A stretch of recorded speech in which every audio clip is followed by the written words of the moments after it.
So this week, I thought we'd reflect on our primary function.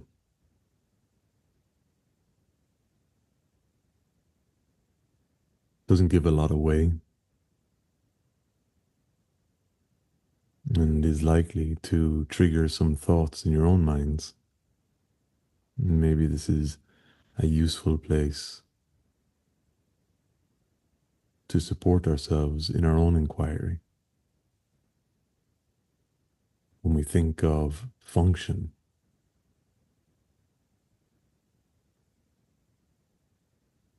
what is our function? How do we function?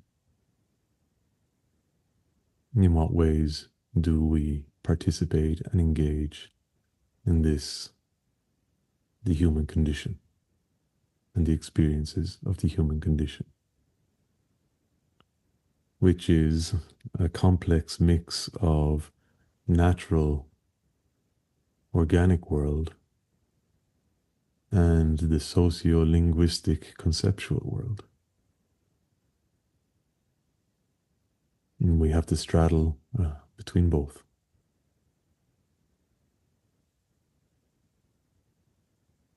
So we function within our relationships with a deep connection that's shared throughout the animal kingdom. Many animals do the same. But then we also have to wake up on a Monday morning with an alarm clock and eat what has been suggested to us by different teachers and different texts and talks and maybe radio shows and wherever it might be. We have to dress in certain garments so they're not too shabby, presentable, and perhaps in keeping with the latest fashion. And then we have to get into our very sophisticated, man-made vehicle, of whatever kind it might be, and go to a place where we work. This is quite different to the rest of the animal kingdom.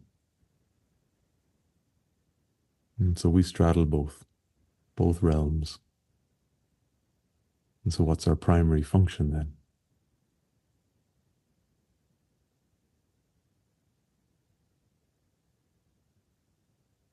What is the function that we can carry out, which is going to benefit both of those worlds or both of those aspects of our experience of living?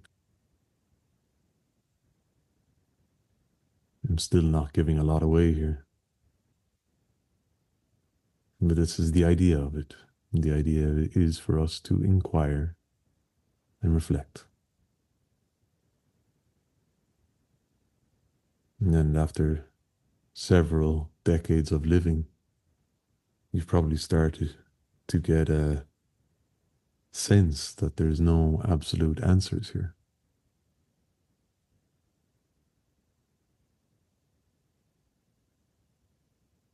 And just on speaking on diet and what's good for our bodies, here in Ireland, a couple of years back, butter was shamed. And it was all about vegetable, or Flora is the brand we have here, is a type of margarine spread. And that was what was being advocated. And then there was shifts and turns, and now butter's back. It's just one little example of the kind of terrain that we have to navigate, where we are provided answers, but they shift and they turn, they bend, they're withdrawn, they're reoffered.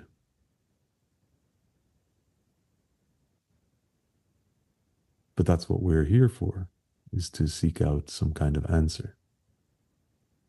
Or so it would seem. That we're here to get to the bottom of things. The bottom of what it means for us to be.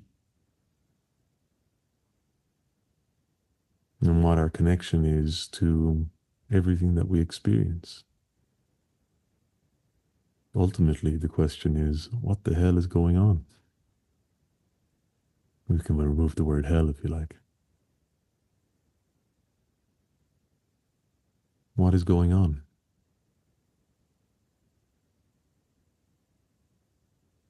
And so when we ask the question, what is our primary function? Who can give us that answer? Who's in a position to give us that answer? Am I?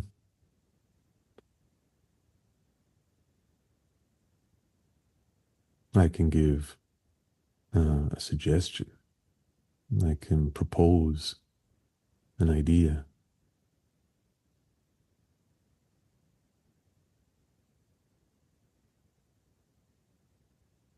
But maybe not just yet.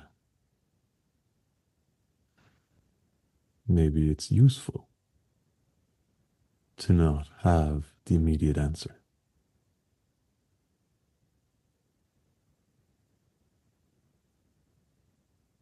With the practice of meditation, we're given frameworks, we're given techniques to facilitate a process.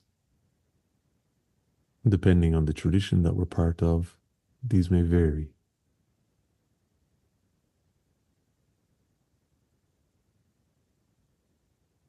And when we learn meditation,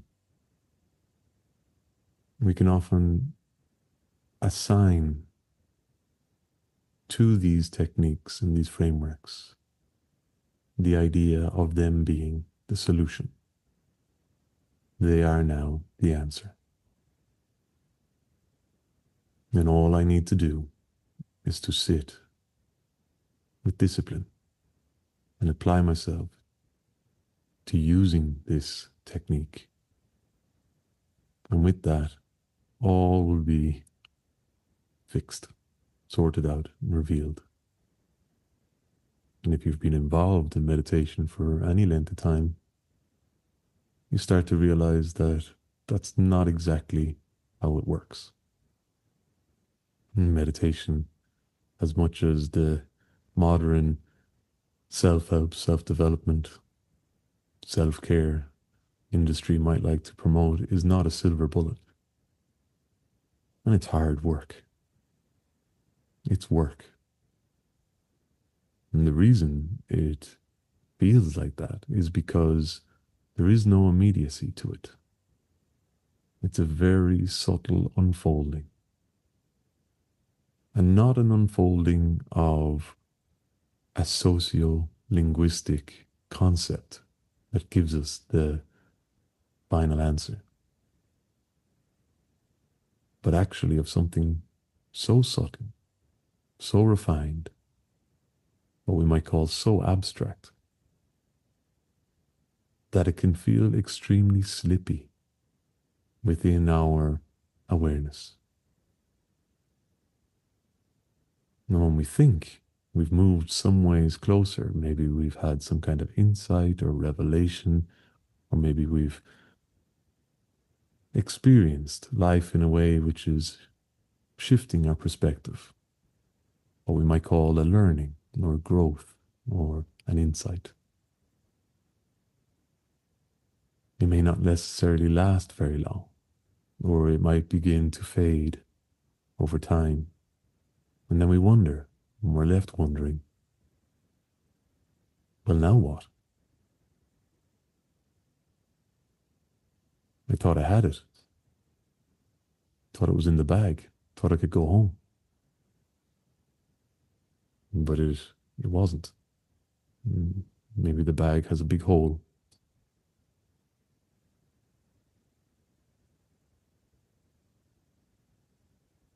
And so we come face to face then with the mystery of it all. And in the mystery, the answers are elusive.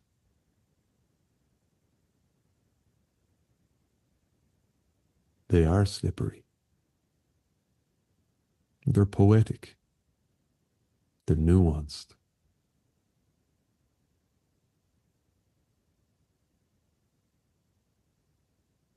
and they're not always easy to articulate.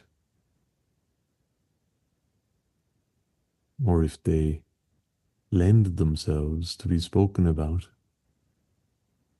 there's likely to be thousands of ways of speaking about it.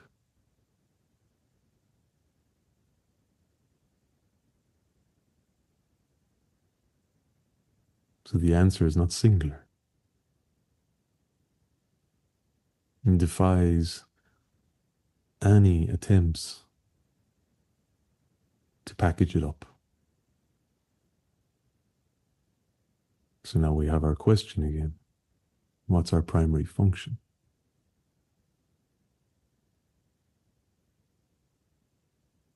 And so what I might say is not an attempt to neatly package some final solution.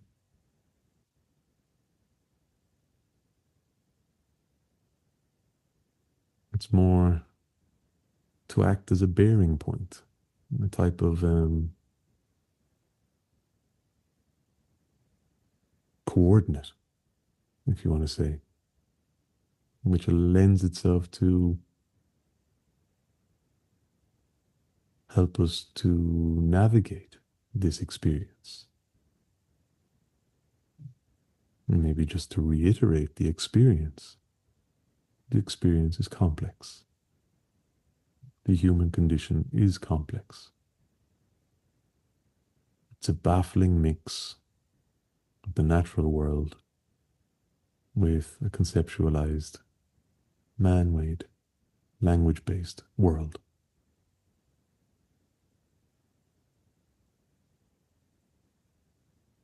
And we hear so much talk from so many different disciplines who are trying to figure it out.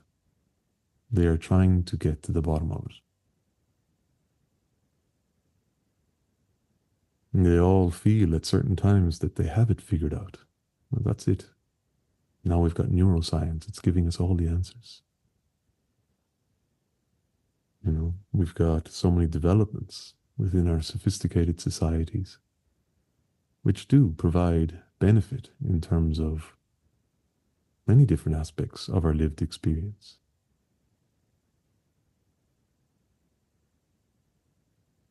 But the experience itself, our own individual, subjective experience,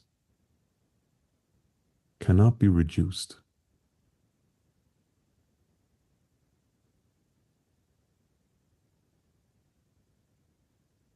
Can't be oversimplified. Can't be defined or spoken away in a couple of generalizations. Some people scoff at the idea of horoscopes, which is fine. Some people scoff at the notion of mediums who can predict the future. Again, it's fine. I'm not saying they're right or wrong.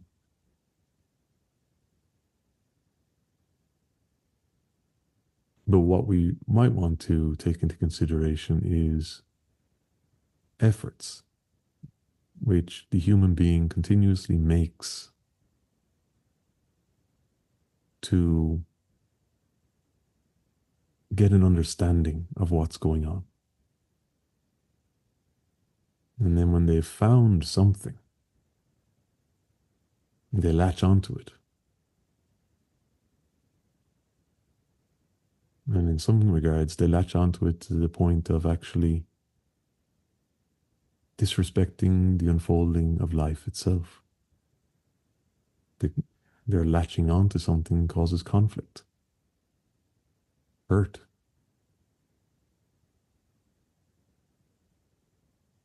So we have the question, what is our primary function? Maybe at this point, it's starting to feel like there's no one single answer to that, which would be reasonable. We can take into consideration this idea of not hurting. the idea of non-attachment, not clinging to an ideology or some apparent solution.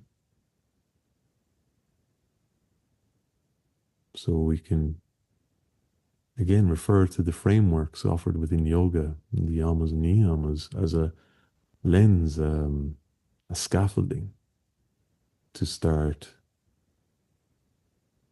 looking at what our function actually is. But there are 5 yamas and 5 niyamas. There are 10. It's straight away make the whole thing complicated because now there's many different combinations. One principle with another principle, maybe these 3 principles work together, but this one is at odds with it, and we start to get ourselves in a bit of a muddle.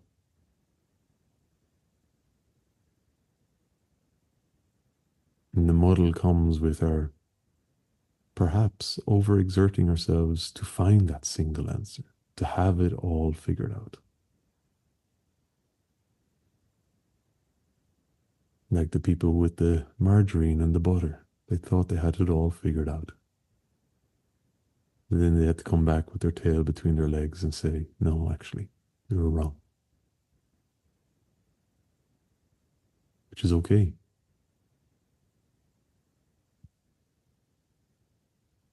At least they could do that. And so the answers we have are stepping stones in certain regards. They are ways for us to continue our examination, our exploration, and our inquiry. But there's something which seems to underlie this inquiry in a way which allows it to be spoken about as being primary.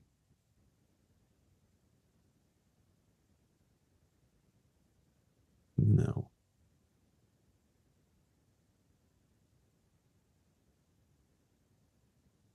Hard at work right now might be your imagination to preempt any possible suggestion I might give. You go through the repertoire of your own storehouse of impressions, everything that's in your mind, from your experiences, everything that's there. There's a very quick capacity for our cognitive skills to scan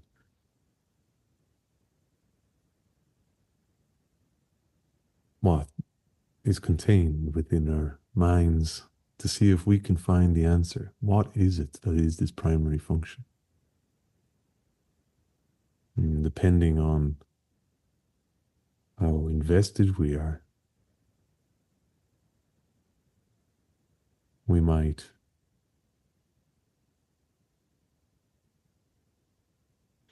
do so with greater rigor, or we might find ourselves just kind of collapsing outward and giving up. It's okay, sure, he's going to say it at some point. There's another 10 minutes or so left in this. He's bound to say it at some point. I don't need to do this.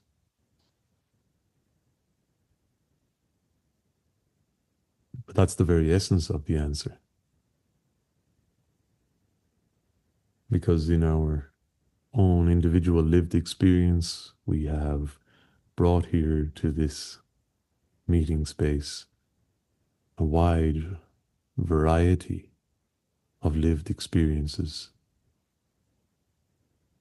a wide database, if you want, of knowledge and information. And so, out of all of that, surely there's some ideas that we could suggest.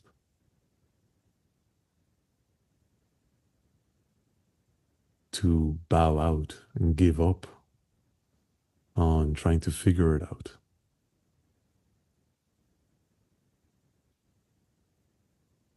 That ends our inquiry. that brings it to an end. There's the answer. Okay, fine. Put it in the bag. I can go home.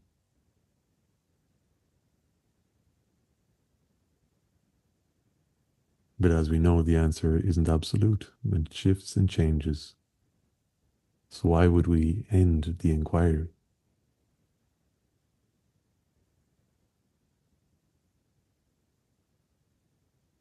So yoga is about this, about inquiry.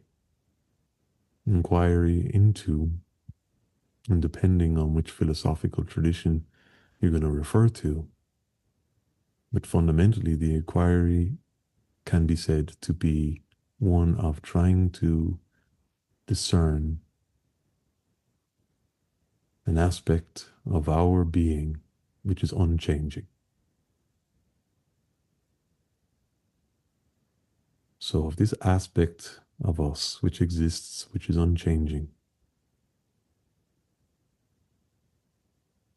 has a tendency to latch onto answers, then it doesn't feel like we're talking about the right aspect.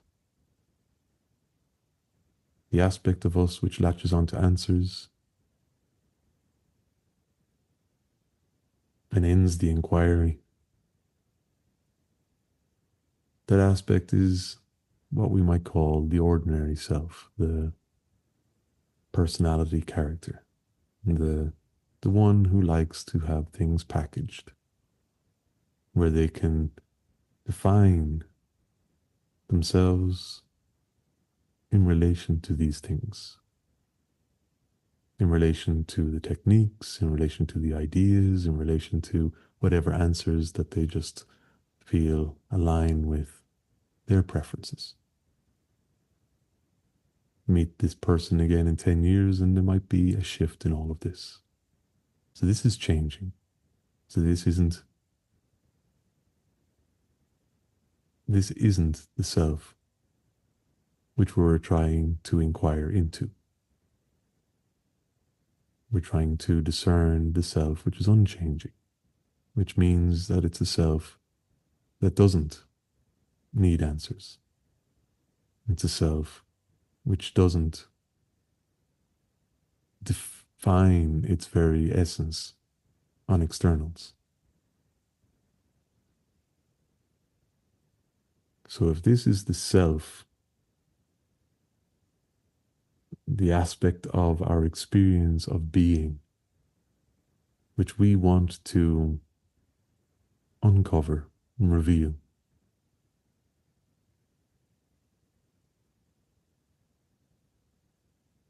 and we have learned that the way to do so is through inquiry, meaning that no externals are going to satisfy that. Answers are fleeting, and even the framework offered within yoga is not it.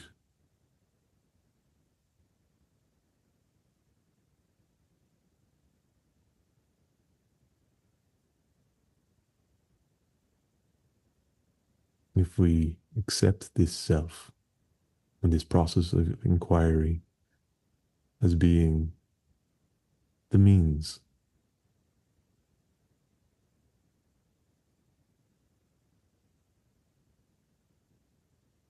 then there's one thing which is of importance. And again, with a hesitation to say what it is, it's this one thing is supported by our not giving up. And it's supported by our undivided commitment and our resolve to stay with it. So even when we have a certain framework, a certain approach which is working for us, we can appreciate that, but we can be open for it to expand into another technique. We can be open to other frameworks. We don't have to take on the other frameworks, but we don't have to badmouth them or criticize them or put them down and say that ours is the best. Ours is the one that's suiting us. And so there's a need for us to acknowledge that inquiry is the essence of it. And for inquiry to happen, we need to be attentive. And so the primary function, as I'm inclined to suggest, and you can inquire into it yourself, this isn't an absolute answer. This is a suggestion. But the primary function that would seem to be at the foundation of all else is our capacity to be attentive. And then this idea of being attentive, it is an idea. It's a notion, a concept we have. We've heard it in school from a young age. You're not paying attention, be attentive. Look up here. We've heard it from our guardians, our parents. When we knock something off the counter in our kitchen and it spills on the floor, you weren't paying attention. We hear it in the mundane, in the practical. And we might refuse to actually acknowledge it. Well, actually, that did happen because I wasn't paying attention. But what we're pointing towards is not as trivial as this. What we're pointing towards actually has more significance and importance. We'll trace back to when we talked about life and its unfolding as being a mystery, one that has no singular answer. We know that it is changing and evolving.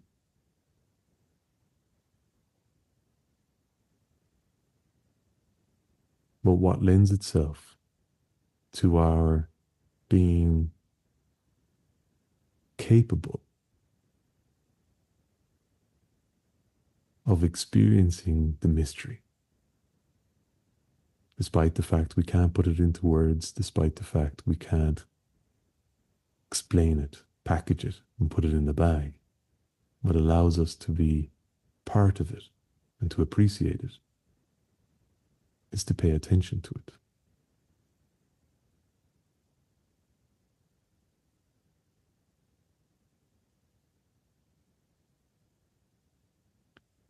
It's like a good story, I suppose. We don't know the ending necessarily of this story, but we hang on its every word. And the words keep changing.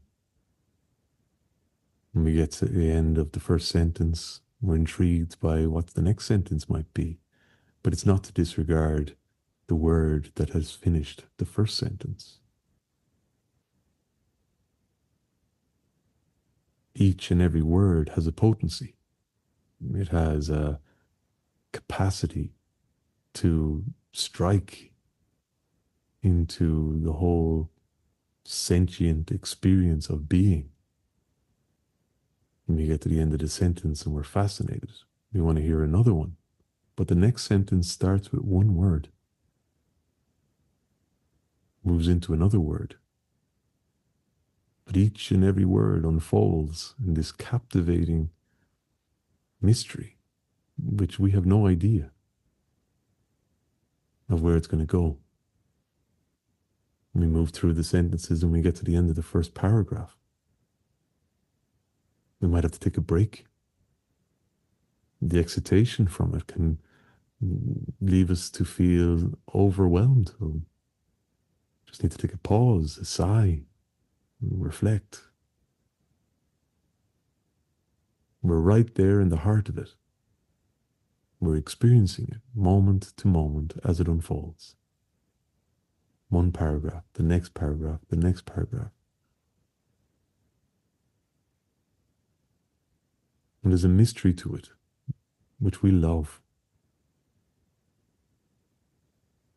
which enthralls us. And we might at certain times have questions. Why this? Why that? But we have to be patient. We can get our answers if we want, but the story is ruined.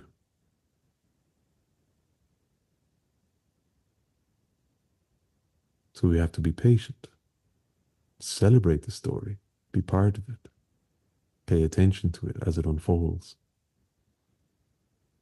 And when somebody shouts in with a potential spoiler, we might hear the spoiler,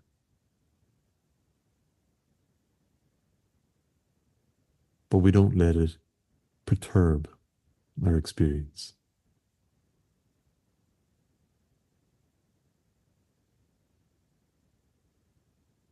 And so this is inquiry, the capacity to go on, dedicating our attention to the mystery.